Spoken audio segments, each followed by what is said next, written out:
Hello, everyone, and welcome to episode 60 of the Run in the Paint podcast. I'm Miles. I'm here with Nick. Nick, how are you doing today? Good, man. A little light on the show today. Joey is MIA, down for the count, working hard all week, and Jackson may be joining us soon. But you do have the two better halves of the Run in the Paint crew with you today, so we're gonna go ahead and run the show for us. No, hey, no complaints from me on that comment right there. For sure. Free agency, we're now about a week into it since I guess the moratorium period started. Free agency technically started, I think, yesterday or a couple days ago, but most of the signings have been made official now, and it's been a little bit slow since our live stream and the episode after that with all the big major news. But there was some major news with I guess the last big fish on the market, and that was DeMar DeRozan going to the Sacramento Kings, signing a 3-year, $76 million deal, which ended up being a 3-team sign and trade, which involved the Chicago Bulls and the San Antonio Spurs. Here's the deal: the Kings get DeMar DeRozan on that contract. The Spurs get Harrison Barnes, and Chicago receives Chris Duarte, 2 second-round picks, and cash. Basically, only thing that really matters here is DeMar DeRozan going to the Sacramento Kings. And Nick, what did you think when you first heard the reports about this potentially happening? Did you believe this at all, that he could be going to the Kings? And then how'd you feel when it was official? Yeah, it definitely wasn't the landing spot I anticipated for DeMar. Um, but the first thing I thought of was Chicago, and I was so happy that they finally committed to hopefully being bad and maybe having a shot at getting Cooper Flag next year, who has been lighting it up in the USA Select team. Like, that's been cool as heck to watch. But we'll talk about that later, I think. Yeah, no, Chicago just committing to being bad. That was really the first thing that came to mind with this DeMar trade, because Chicago's been a little active. Like, they made the move for Josh Giddey, re-signed Patrick Williams. Their pick in the draft, they got lucky and got, I think, a really good player in Matas Buzelis. So it does kind of seem like they're moving away from trying to be in purgatory, which is all that we've been asking for from Chicago from the beginning of last season. Like, we wanted LaVine and DeMar out at the trade deadline last year, and they still are holding on to LaVine. That was another thing that I immediately thought of, was like, what are they going to do with Zach now? And then, yeah, like, the other thing that was big for me was, like, LA didn't get DeMar. That was what was the next thing I thought about. Yeah, I How think, about you, Miles? well, I thought the same thing with the Bulls thing. Like, okay, I'm very glad that they decided to not run it back with DeRozan, because I don't know, even with them moving on from Caruso getting Josh Giddey, it still felt like they would be content with re-signing DeRozan and just going for another playing spot. Because I mean, when you look at the Bulls, like even now, even in this Eastern Conference, like there's a world where they could still be in the Yeah, running for the 10th spot if they were content with doing that. But they decided to make moves to potentially go in the direction to being a rebuild. DeRozan goes to the Kings, 3 years, 76 million. I'm just very disappointed, as I'm sure most Bulls fans are, that, like you said, DeRozan was not traded earlier. Levine has not been traded. Caruso and Drummond weren't traded at the deadline. Like, you think during the season they would have been able to get something for these guys. right. These are all very solid players that, individually, when we talk about Caruso to the Thunder, Drummond to the Sixers, DeRozan to the Kings, we You all got talk about, nothing. The yeah, Bulls got essentially. nothing. Like, we talk about each of those moves individually, though, them going to those teams, like, man, those guys could really help those teams. And all you get for Caruso, Drummond, and DeRozan is essentially Josh Giddey, Chris Duarte, and 2 second-round picks. That is that is a horrible job by the front office. And you still have Zach LaVine and Nick Vucevic on your roster, who they're going to try to move. And I'm not really sure what's going to happen with those guys. I think that the Lakers may be an option for Vucevic, because I think that we saw during the offseason they tried, it seemed like, to get Valanciunas to have AD go at the 4. I think that Vucevic would be a solid guy. He'd be a similar fit there for the Lakers. Zach LaVine, I have no idea what's going to happen with Zach LaVine as far as where he could go trade wise. But the big thing for the Bulls, I'm just disappointed that they did not move these guys earlier because we all knew that this was going to happen, that they were going to not be on the roster next year, and you really didn't get anything in return except really for Josh Giddey and maybe 2 second-round picks. But the Bulls haven't done a great job of hitting on their draft picks either for the most part. It usually takes a few years for those guys to develop. So just Well, disappointing for the Bulls, honestly. for Chicago, it could be a case of master plan that no one else sees and only we do. We're gonna trade everything, or trade our guys, DeMar, Caruso, and get nothing back, just so that we can be bad and maybe get a shot at Cooper Flag next year. So that in the last 2 drafts we get Bazelis and then Cooper Flag, and then maybe Lonzo comes back at some point, and in 2028 we win the title. I mean, I don't look, know, man. crazier Maybe things master have happened. plan.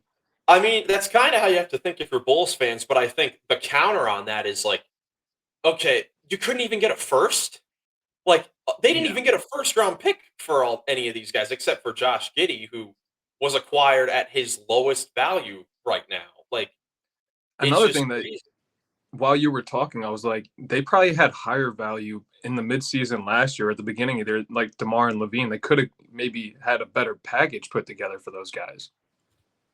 Yes, exactly. Like it's just insane that they didn't end up doing it like during the season. Like I'm googling right now to see if there were to see the reported offers that were um out there during the season because I know that Golden State was in the market to get a Caruso or Drummond and they would have sent a first round pick to Chicago for those guys. There's no question about it. Um yeah, I'm reading right now a report from Will Gottlieb of Chicago News that Golden State offered a top 10 pick in this draft for Alex Caruso, and they said Wow. no. They said no. They ended up going with Josh Giddey, which may be the better thing. I think Caruso for Giddey, that's like the only thing that's like, okay, maybe Giddey is better than any offer you could have gotten during the season. Because make whatever jokes you want about Josh Giddey, he's still only like, what, 21, 22 years old, who was a rough fit on that Thunder team, honestly, if we're really thinking about it. So I think that that's fine. Getting nothing for Drummond and not much for DeRozan, it stinks for the Bulls, really. But maybe you're right where them not getting anything returned, it does make them worse. So maybe they will be at the bottom of the Eastern Conference this season. I think that Bulls fans are happy that they're going in this direction. Now the question going forward is what do you do with Levine and Vucevic? Can you get a partner to trade for them? I think they've been looking to trade Vucevic for a little while, and they haven't been able to find a partner for that. But I would really like the Lakers fit for Vucevic. Do you have any ideas about either Levine or Vucevic about maybe teams that they could go to and maybe help? Yeah, Vooch to New Orleans. Oh yes, yes, that's very true. I think that that would be awesome. Because I was just saying, similar to Valanciunas was just in New Orleans. So if the Pelicans would, I guess, if they would be interested in trying that system out, but with a different guy at the 5, Vucevic to the Pelicans isn't that bad. And then I guess the thing we might get to New Orleans later. Brandon Ingram for Vucevic. I know Chicago would probably be happy about that. They'd be willing to give him a max, probably. Yeah, and I could also see BI kind of committing to being in Chicago, possibly. I mean, who knows? Similar player to DeRozan for the Bulls. I mean, they've done that before. But I mean, going into next season, the Bulls, you're going with a starting lineup so far before any trades of Kobe White, Josh Giddey, Zach LaVine, Patrick Williams, and Vucevic right now with Buzelis, who they drafted a big steal for them. They got Jalen Smith in free agency. Ayo Desumu's very solid. So not horrible by any means. I mean, they've got a lot of room to work with. If they can make up for all of this, if they can get a first round pick, at least one first round pick or some young talent for Levine and Vucevic, I just don't see that happening because the contract I just don't think that their value is as high as the other players, honestly, for the Bulls. But It there are definitely teams in worse situations than the Bulls. I don't think that this is by any means horrible for them. So what do you think this does for Sacramento? Yeah, let's get to the Sacramento part of this because this is obviously huge. I think that you could go as far to say is that this is their biggest free agent signing in franchise history, or at least since they've been in Sacramento. Because I mean, they've been. If we I always don't call know. the Brooklyn Nets the GFFs of the league, the Sacramento Kings were the GFFs for 20 years, and now you Can get you DeMar DeRozan. can you call it the biggest free agency signing in team history if you had to make a trade to do it? Like you had to give up Harrison Barnes. Sign and I trade. Does mean, that count? I think that it counts because I mean he kind of just slides right into that spot anyways. I think Yeah. that the Kings, if they were we knew that the Kings, if they wanted to get higher in the standings, they were going to have to make some sort of move. They could not run this team back again. They had that incredible breakout season 2 years ago. They decided after that to roll back with the same exact roster, basically. And they had a very similar record. I've talked about it many times how they had a very similar record, but the Western Conference was just so competitive that instead of a 48 win season of being the 3 seed, you lose only two more games and you lose in the play-in. That's just how the West is. But the West is just as competitive, if not even more competitive next season. So I don't think you could have run it back with the same roster. So getting DeMar DeRozan, I'm a little 50-50 on this because obviously DeRozan, he's a great player. I think we can take it for granted how great he is, and just how hard he works. Um, to bring winning basketball on the floor. Like his time in Chicago, it was very very great basketball that was played by DeRozan over these last 3 seasons. He led the NBA in minutes per game last year at 34 years old, and still Wow. produced at a very solid rate over the last 2 3 seasons. He's been one of the most clutch players in basketball.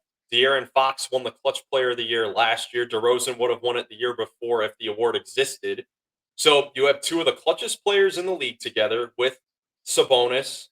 Keegan Murray's still young and improving. On paper, this is a very solid roster. Fit wise, we'll see. I mean, what do you think about the fit in that starting lineup? I think it'll be all right.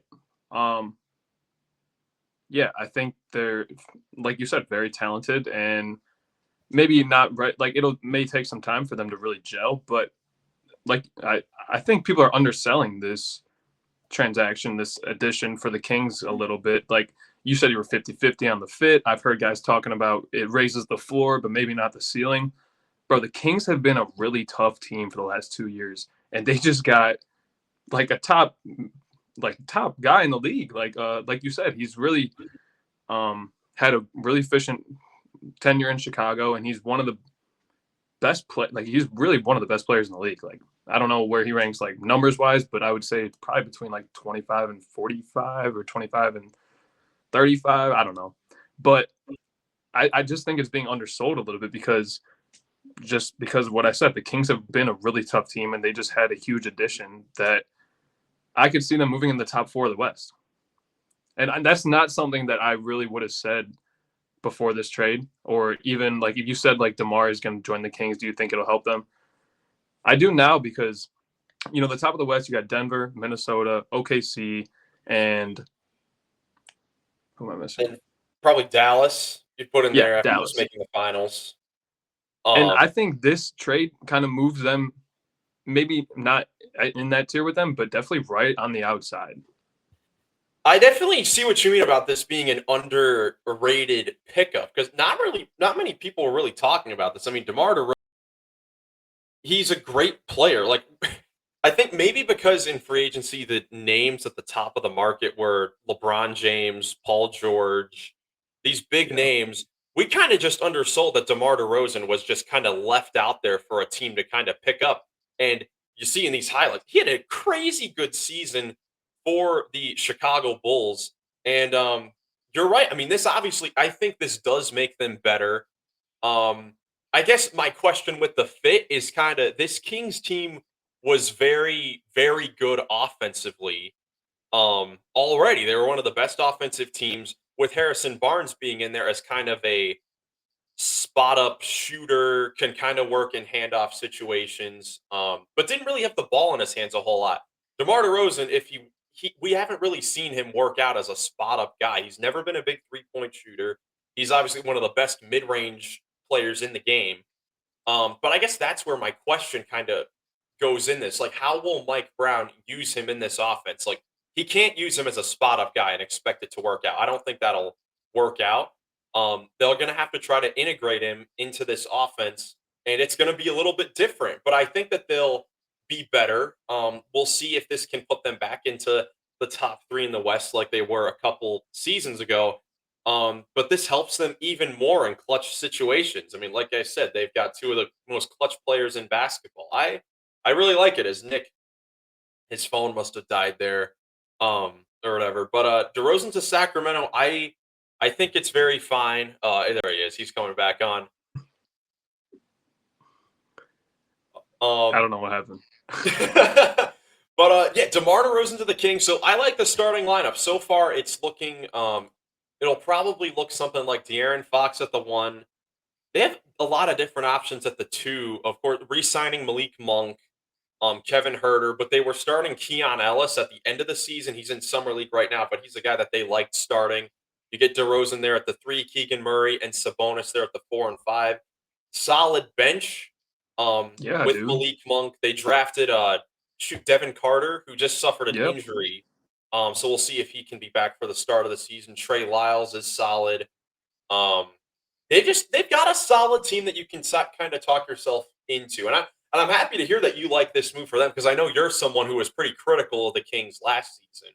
That is true. Yeah, I was definitely someone who was critical of the Kings last year, and I was right, by the way. But I just think this three-headed snake of DeMar DeRozan, Domantas Sabonis, and De'Aaron Fox is going to be a challenge for defenses. And then you look at the rest of the roster, and they fill in the other spots pretty well. Yeah, no question about it. I think once again the question becomes the defense.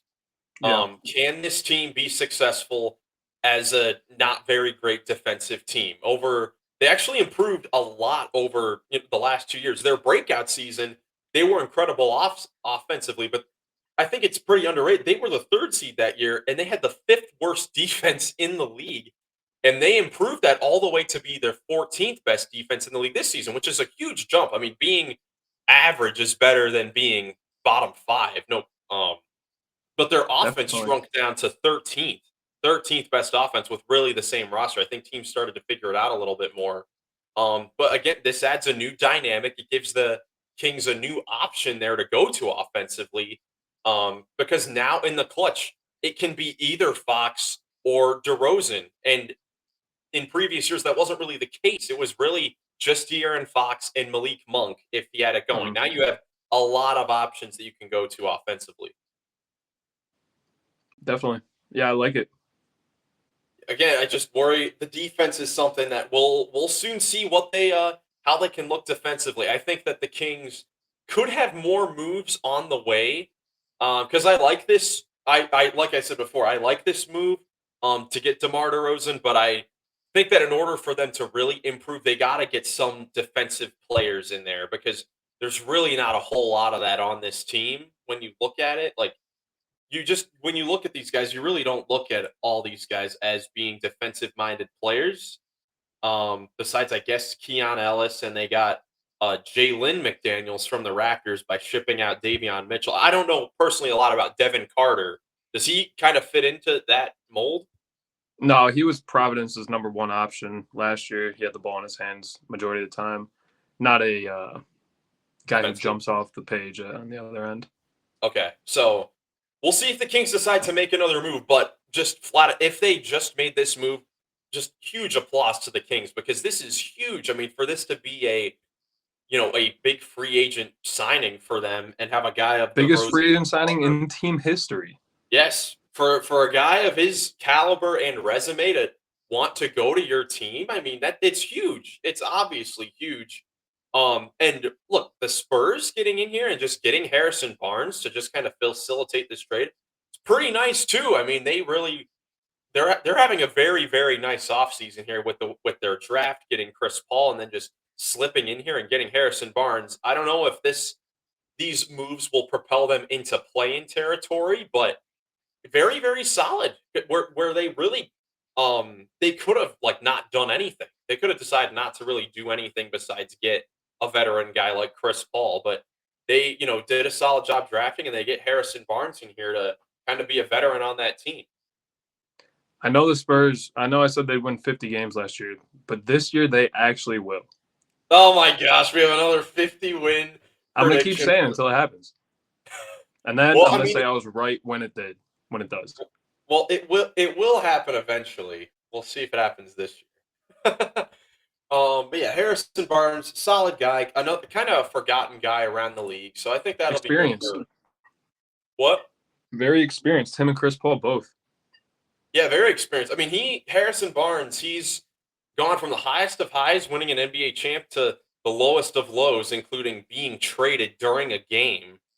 So he's experienced a lot of things that the Spurs young guys could definitely learn from, and he could potentially start for them. I know that the Spurs and Greg Popovich were having Keldon Johnson come off the bench, and they were starting the Champagnie brother at the three. So having Harrison Barnes in there instead would definitely be an upgrade for them. This could be a sneaky team to look out for in the Western Conference in a loaded West.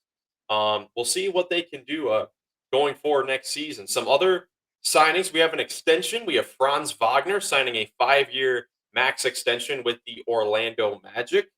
I think this is one of those just no-brainer type moves there. I mean, he was very, very solid for them last year up until game 7 of the playoffs, where he was 1 for 15 from the field. But you take that away, he was great for the Magic. He was very, very solid, and he's definitely a foundation piece for them moving forward. Magic locking up Jonathan Isaac, locking up Franz Wagner, bringing in KCP. They got it cooking down there in Orlando. It's going to be fun to watch them this year. It will. We'll see if he can improve his three-point shot a little bit, because that's really his only major weakness so far. He really can do everything else on the floor very, very well. But you're right, Orlando doing some nice things this summer. They really brought everyone back from their team last year except Joe Ingles. You really replaced him with KCP, who can go into the starting lineup. So huge offseason there for the Orlando Magic, and Franz Wagner staying there obviously makes a lot of sense. Now, a new signing: the Philadelphia 76ers signing Caleb Martin for 4 years, $32 million. Another signing here for the 76ers. Nick, what do you think about this one? 3-and-D. I think it definitely helps them because Caleb Martin has championship experience, didn't win the ring, but made it to the finals. Played great during the Miami Heat's run that year, and just is someone who fills out this roster nicely. Like, that was my question. Is this going to be a Phoenix Suns situation where, we got these 3 superstars together and the rest of the roster is a bunch of 60 overall guys on 2K? But that doesn't seem like, hopefully this signing is in the direction of the opposite of that. Caleb Martin is like potential 6-man candidate for them coming off the bench. Maybe Miles. Probably. Could that be his role?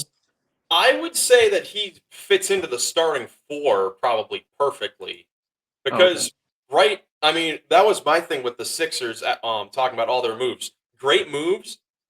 Getting Paul George, of course, Eric Gordon, Andre Drummond, re-signing Maxey and Oubre.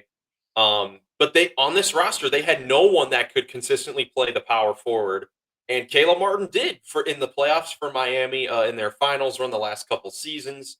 So I think he slides in there very solidly. Now, the next thing for the Sixers, they need to get a backup 3 and a backup 4, because right now it looks like their starting lineup is going to be Maxey, Paul George, Kelly Oubre, Caleb Martin, Joel Embiid. Unless I'm forgetting someone, because off their bench right now, I feel like their only guys are Jared McCain, who they drafted as a rookie. We'll see if he can come in and give them solid rotational minutes. But then Eric Gordon and Drummond, that's really it. I know Ricky Council, the fourth, has been solid in summer league, but he doesn't fill in either of those wing positions. Where's DeAnthony Melton at? Is he not in Philly?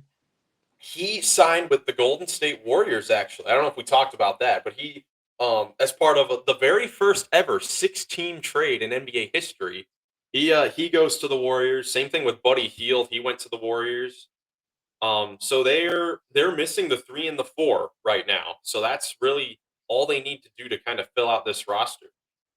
I don't know. With my 6-man thing, I guess I was just like, I see Caleb Martin. He's like the same size as Paul. I don't see him as a 4, but he did play that during Miami's run. So Yeah, you're definitely right. I mean, he's just a guy, Caleb Martin, because he's played the 4 before. He's kind of noted as this potential power forward guy, but he is probably shorter than Paul George. Paul George is a pretty big guy.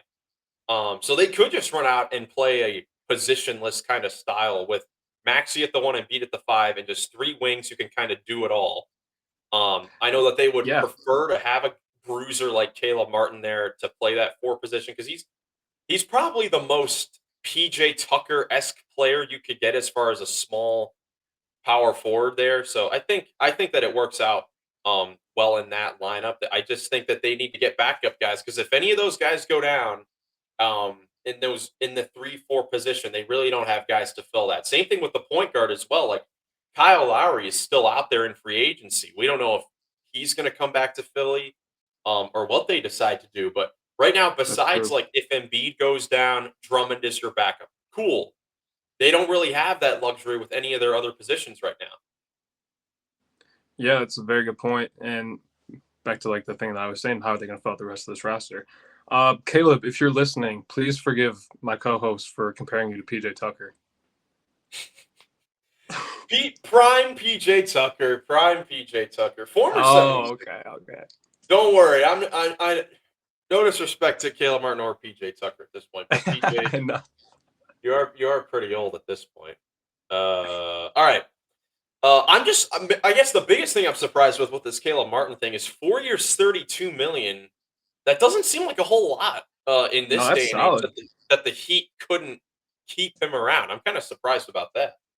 He had to make room for Khalil Ware. That boy is balling right now in the summer league. I guess so. I He guess looking so. like a Wemby KD mix. When For VKD real. Have you seen any clips of him? has he really? I have not gotten to watch him a lot in the summer league so far. Yeah, there's been some clips I've seen that, like, man, a lot of teams passed up on this dude, and I was wrong for bashing Miami for taking him. Yeah, we'll see how it, because it is only summer league. It is only Yeah, summer league. We'll have a full episode previewing the summer league coming up on Friday there for the first day of Vegas summer league. Right now we've got the California Classic and the Utah Summer League. Watching a lot of Keontae George free throws.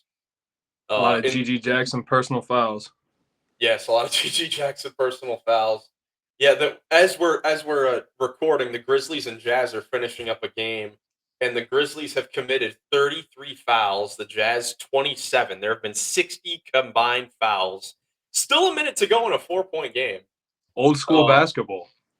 Old school basketball. That is right. Well, next signing we have Miles Bridges re-signing with the Hornets for 3 years, 75 million. This is a guy that I kind of talked about before being maybe a low-key guy that no one was talking about, maybe going to Philly, and that wasn't being talked about because he's staying with the Hornets for 3 years, 75 million. What are your thoughts on him deciding to go back to the Hornets? I was kind of disappointed because I'd like to see him on a contending team because I think he is a really good player.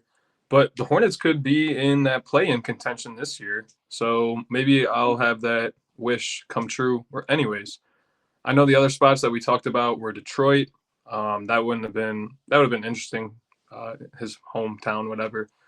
I think he would have fit really well either in Philly or even Cleveland here with us. That would There have were been rumors about that.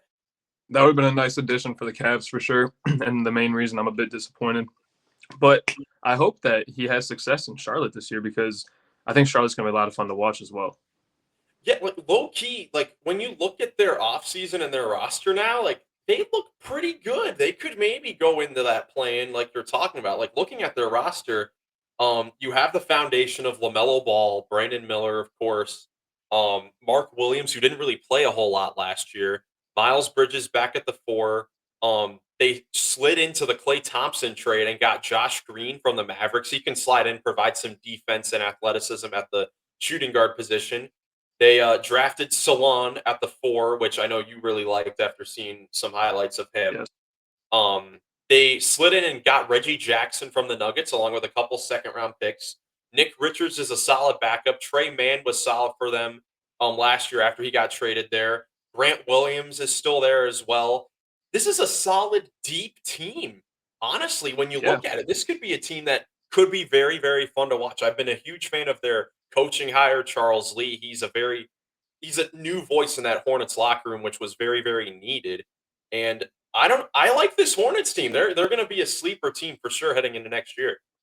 I can't believe we've talked so much about the Bulls and the Hornets, but I do think that the Hornets are in a similar, like, I may get some heat for this comparison, but they kind of reminded me of where the Pacers were at last year. Like, if LaMelo can play like Hallie did, and then they make a midseason trade for Pascal Siakam or a piece like that, they could definitely be in the bottom half of the playoff contention.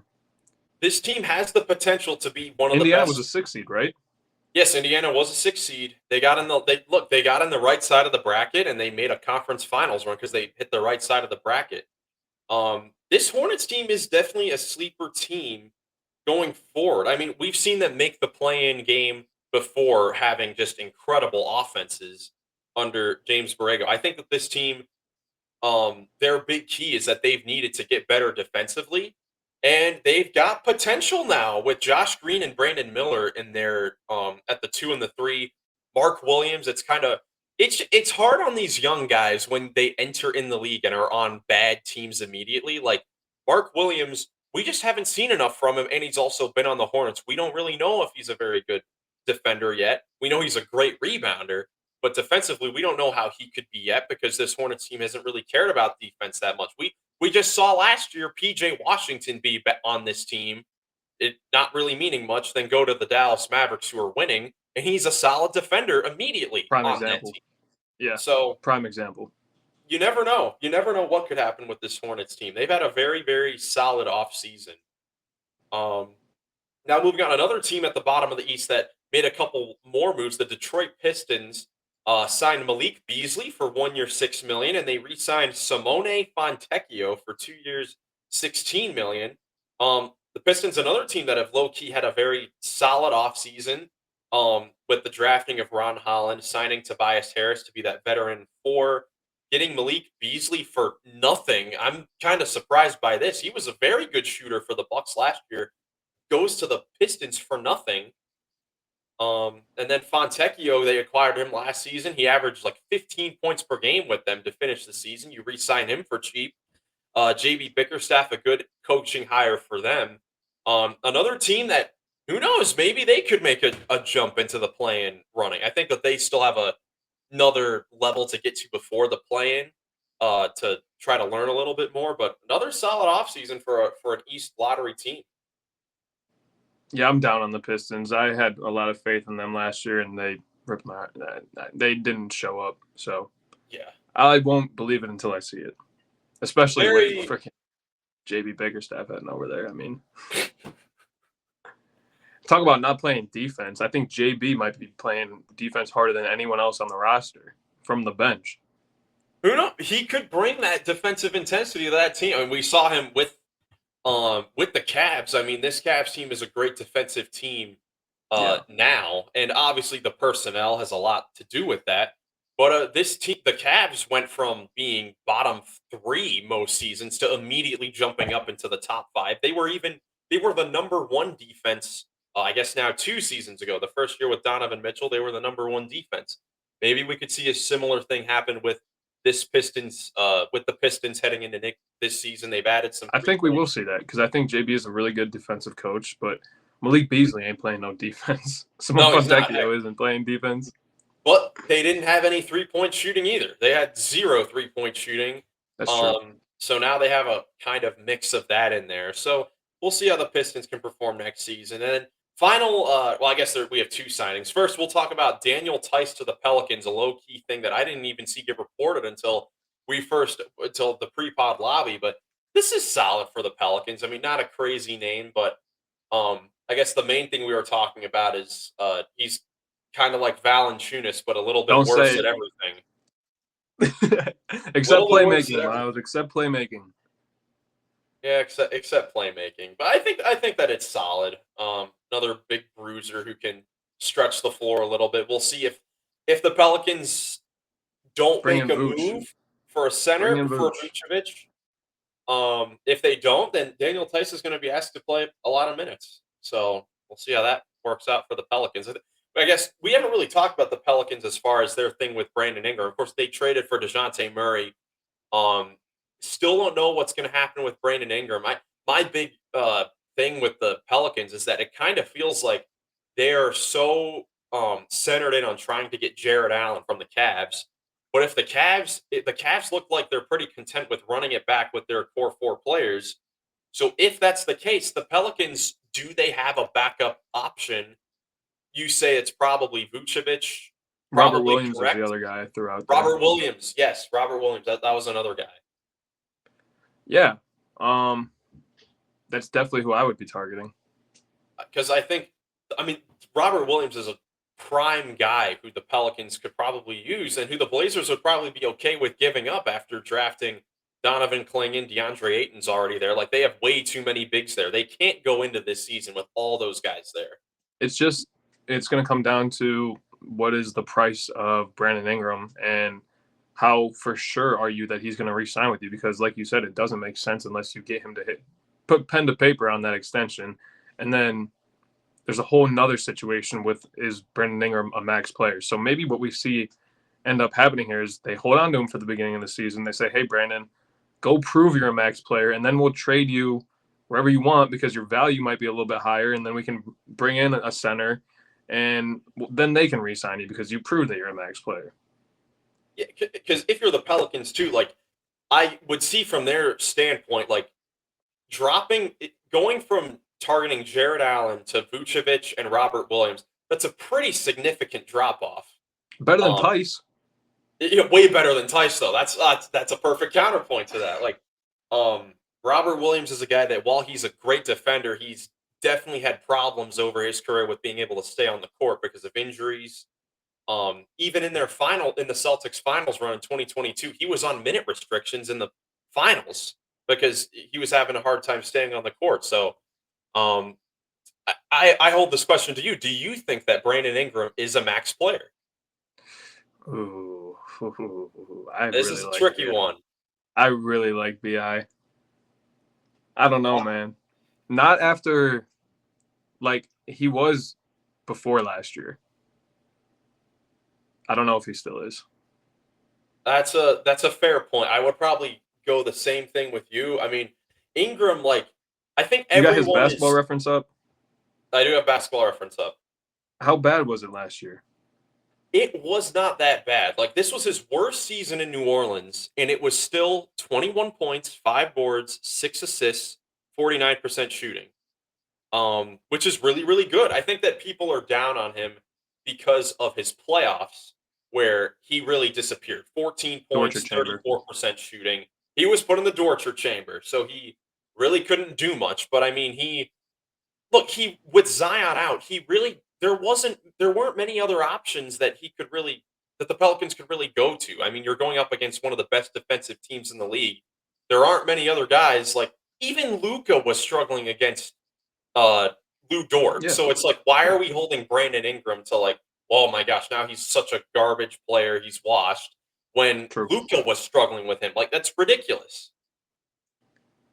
Yeah, I honestly think what'll happen is that they hold on to him and kind of go the route that I was explaining.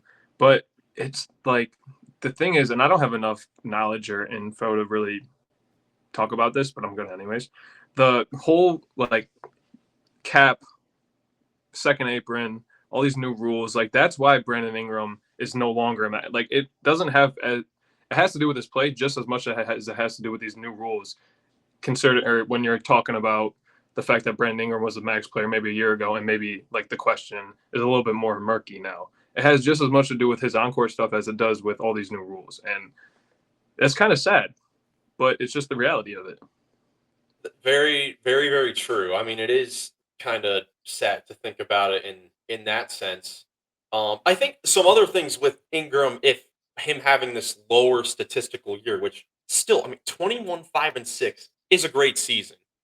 I think it's important to note the context that Zion was healthy and he actually played a lot of games. And Zion is going to have the ball in his hands, a decent Yeah, amount, as well. Zion played 70 games this season, and they both coexisted very well. Like the Pelicans had a very good regular season. Like, I was talking about it earlier with the Sacramento Kings and how their 46 win season had them at the ninth seed in the play-in. The Pelicans had 49 wins. They nearly had a 50-win season, and they were in the play-in tournament. That usually doesn't happen. Like, yeah. this Pelicans team had a 49-win season. They were very, very good. Because Zion got injured in the Lakers game, and they, had to face a very good Thunder team in the first round, Ingram looked very, very bad.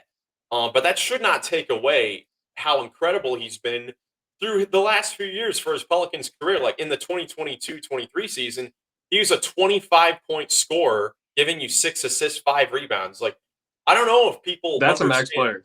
That's That's a a max max player. player. That is Yeah, absolutely a max player on 48, 39, 88 splits. That's pretty close to 50, 40, 90 on yeah. 25, 5 and 6. That is insane. I think that So is he a just max has to player. prove that he can be that guy. And I think it may be tough for him on this Pelicans team, but on paper, this Pelicans team, we talked about it right after the DeJounte trade, they look awesome on paper with DeJounte, CJ, Brandon Ingram currently, Zion, and whoever they end up getting at the five. That's their main question. But they just look incredibly deep. Herb Jones and Trey Murphy right now are Tramer, their yep. bench players. Like they just look really, really scary right now. So he can prove himself if he can maybe show to play some solid basketball on a winning team, because the Pelicans could be a winning team next season. Then maybe the value goes up higher, or maybe the Pelicans decide to give him the extension. Yeah. But I also understand from the Pelicans standpoint of like, okay, we still have to pay Herb Jones and Trey Murphy. We can't really afford a max for Zion.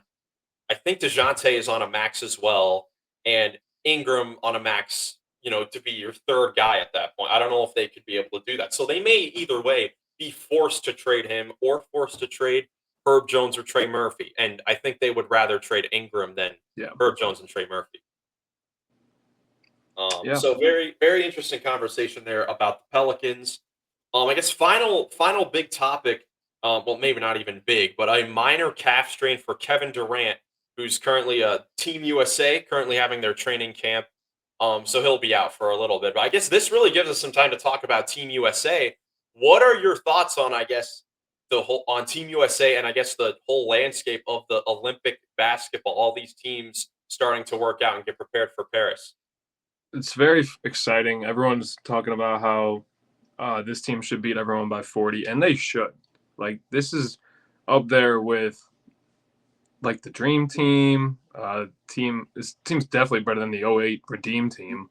I mean, probably the most talented group of basketball players ever assembled in one uniform. I mean, I don't think that's that big of a stretch to say. So This that team, is every player on this team, like, is it crazy to say that all of these guys Hall of could Famers. make the Hall of Fame? Yeah. I don't think it's that crazy to say that all these guys could potentially make the Hall of Fame. Now, of course, there are a lot of young guys. We have to see how it plays out. But, like, the worst guy on this roster currently is what? Drew Holiday? He's probably the worst player on that team. And he was just a huge part of the Celtics winning the finals. Like, this team is absolutely stacked. But I think there are a lot of other very solid teams out there. I think that Canada comes to mind first with Shea, Jamal Murray, Dylan Brooks, Zach Edey. Yeah. Um, France with Wemby and Rudy is going to be fun as heck. Germany with Tice and Schroeder. They won it last year. They won the FIBA in 2023. Yeah, I mean that's exactly like Latvia, Serbia.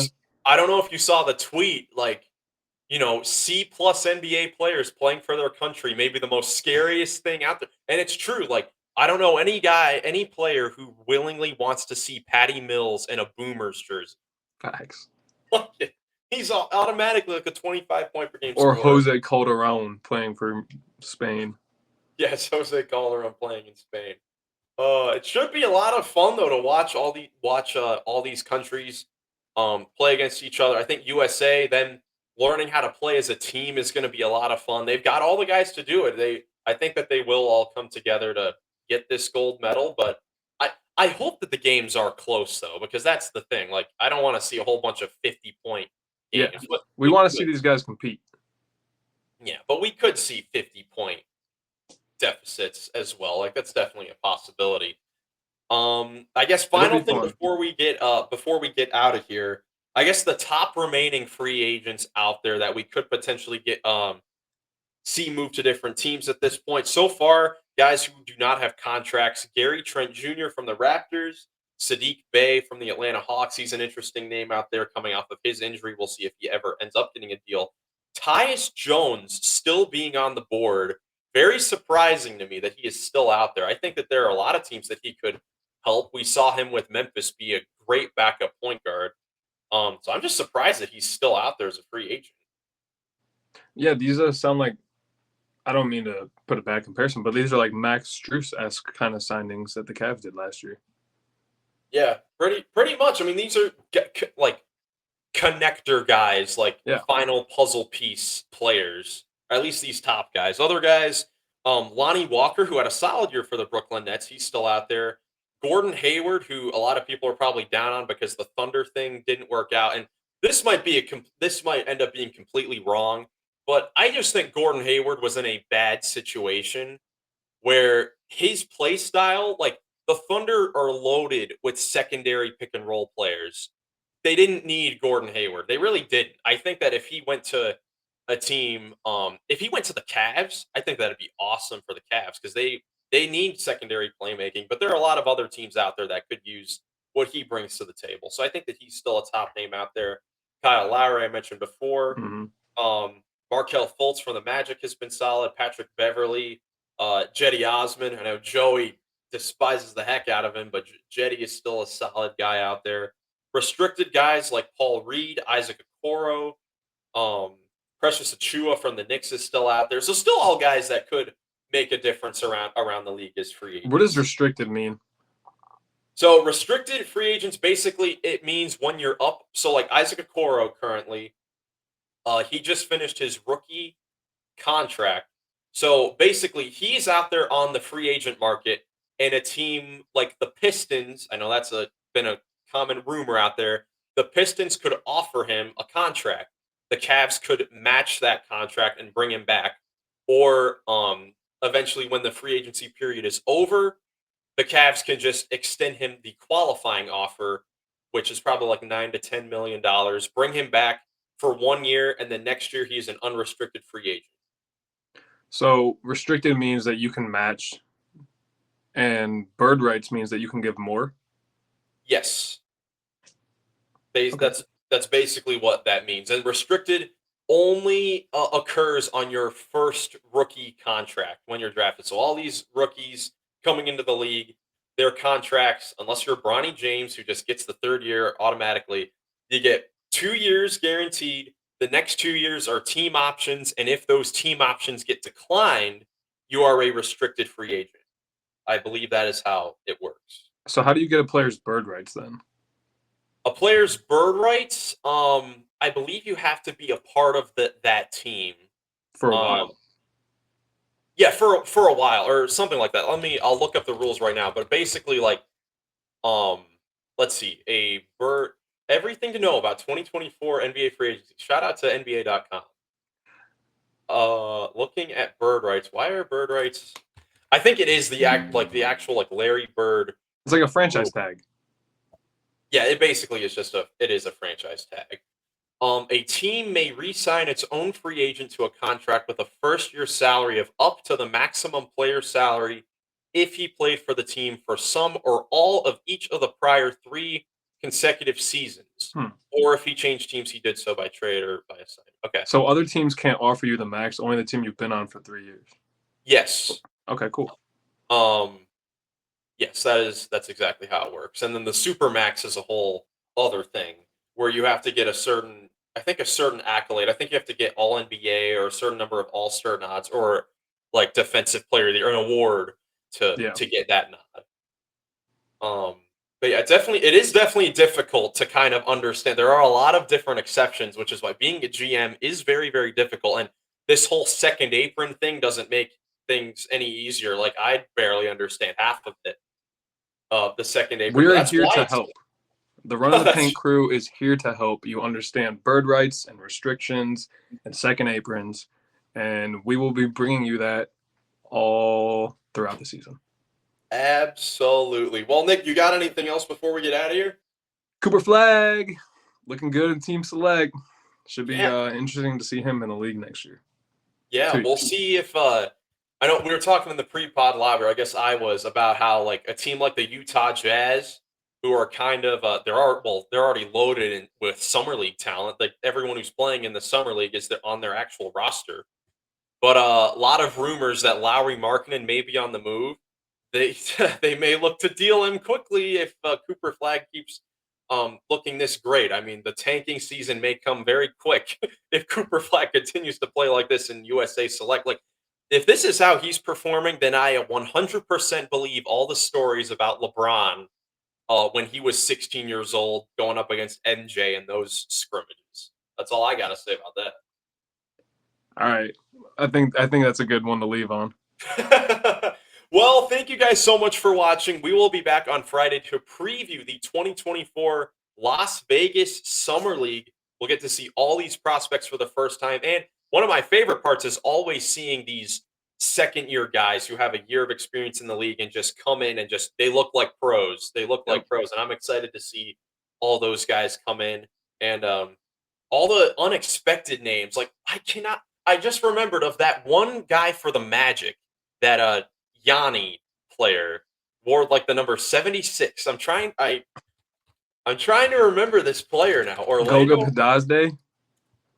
Goga Badadze.